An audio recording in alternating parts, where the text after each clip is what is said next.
Oke, pagi ini kita akan belajar tentang peci. Nah, apa itu peci? Peci adalah sebuah ornamen. Sebenarnya peci itu yang cukup dikenal adalah ketika dipakai oleh bapak bangsa yang kemudian menjadi simbolik. Nah, simbolik performan yang ditampilkan tiba-tiba memberitahu pada dunia luar bahwa ada muatan pengetahuan yang terbuka yang kemudian diaplikasikan.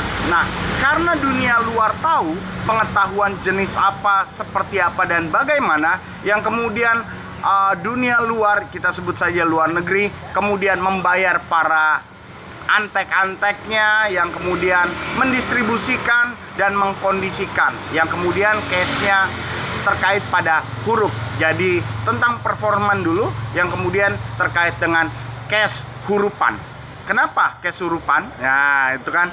Tetapi kita kesampingkan dulu case hurupan, tetapi performance, penampilan, yang kemudian penampilan itu terkait dengan pengetahuan. Dan dari situlah mulai dunia barat mengerti bahwa orang-orang Indonesia pada masa kemerdekaan memiliki pengetahuan yang membuka tabir, yang kemudian disusupilah mereka, dan disusupilah wilayah seputar mereka yang kemudian mencegah, mengkondisikan.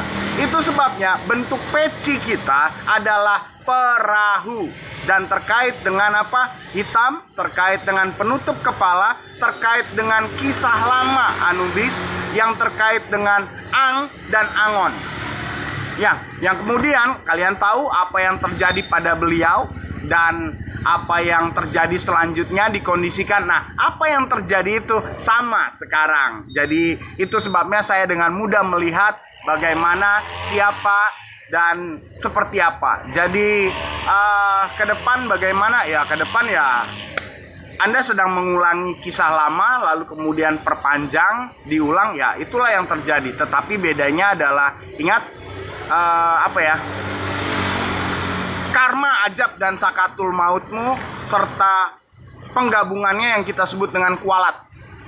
Oke, jadi itulah yang terjadi, sehingga menciptakan pergeseran dan ketidakpencapaian. Jangan heran kalau sekarang banyak yang ketidakcapaian, lalu diulangi lagi, menjadi double efeknya. Sebetulnya triple, karena mengingat kisah Demak, Salatiga, dan Yogyakarta itu udah. Kemudian di titik kemerdekaan tentang Sumpah Pemuda diulangi lagi. Itu sebabnya Bapak pendiri bangsa Bung Karno dia mengadakan Tikora dan semua tri-tri untuk mengembalikan miss pencapaian, yaitu perpecahan dari titik Jogja, Surakarta, Solo ya. Itu sebabnya Anda dipimpin oleh orang Solo, yang kemudian para 99, ya kan. 9 dengan 10 lebih tinggi 10, jangan lupa. Jadi kalau 10 bilang lu kutu lompat, ya pulang sono, pulang lu. Itu sebabnya jangan lupa sejarah, dan dari situlah yang namanya jas merah dikenal. Jas merah, jangan pernah sekali-kali lupakan sejarah. Begitu jas merah menarik urutan sejarah, Anda akan tahu apa yang terjadi. Lalu bagaimana dengan Bapak Pembangunan almarhum Soeharto? Soeharto paham akan hal itu. Dia tahu, itu sebabnya beliau juga menggunakan peci. Tetapi berbedanya performan, karena almarhum Soekarno tidak hanya menggunakan peci, tetapi ornamen keutuhan yang atas, tengah, dan bawah. Apa buktinya? Seragam safari dengan pin-pin khusus, yang artinya dia tahu dot-dot. Yang kemudian dia pegang tongkat komando adalah tolak ukur. Nah, itu sebabnya di zaman pembangunan agak sedikit berubah menjadi soft, tetapi di ujungnya dia memberi tanda. Apa itu tandanya? Ibu dan anak, Taman Mini Indonesia Indah dibangun mewakili Taman Eden, yang kemudian ibu dan anak, dan terkait dengan penyakit kanker Darmais,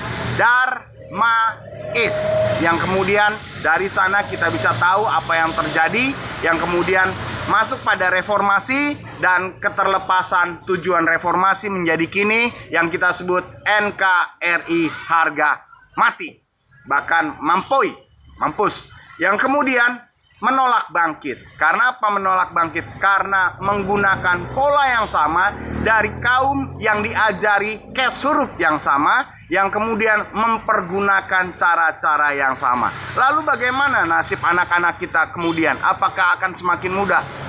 Kasusnya sudah sampai di level hukum tumpul ke atas, tajam ke bawah. Yang artinya adalah lo mati, ditolak di atas, badan lo masukin aja jenazah yang kemudian diurai oleh bumi. Kalau di situ ada penyakitmu, ada cara kesembuhanmu yang ngelantur, itu akan diurai, dan itu akan menjadi sebuah proses kekuatan alam untuk mengejar kembali yang namanya anak cucumu yang melalui paparan kita sebut dengan kekuatan climate change, dari panas, penguapan, hujan, banjir, yang kemudian paparan uraian daripada jenazah kakekmu, nenekmu, bapakmu, ibumu yang dalam kemunafikan terurai, yang kemudian melekat.